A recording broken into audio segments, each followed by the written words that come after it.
Before you begin, consult both the vehicle manual and the car seat manual for instructions.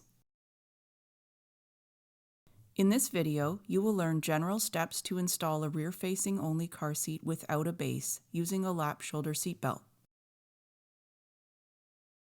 Position the car seat on the vehicle seat. Look for a recline indicator.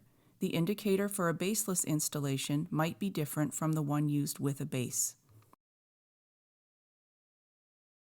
If the seat is not reclined enough, check the manual to see if you may use a tightly rolled towel, a piece of pool noodle, or multiple pool noodles taped together to change the recline angle, or if you may tightly wedge the carrier into the vehicle upholstery to maintain the recline angle.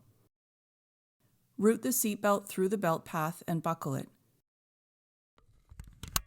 Make sure the seatbelt is flat and not twisted. There may be more than one belt path on the carrier, depending on what type of seatbelt you are using. Pull on the shoulder portion of the seatbelt close to the buckle to get the lap portion tight. Switch the seatbelt to automatic locking mode by slowly pulling the shoulder belt all the way out. Check to make sure the seatbelt is locked by letting it back in a bit and tugging to check that it's locked and doesn't loosen again. Test for tightness at the belt path. The car seat should move less than 1 inch in any direction, side to side and front to back. Double check the recline angle. For a newborn, if a recline range is provided for baseless installation, it is important to make sure the car seat is as reclined as allowed.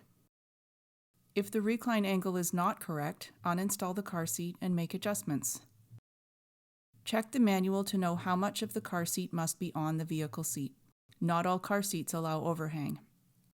If you are having difficulty, try installing with the base, try a different seating position in the vehicle, or try a different car seat.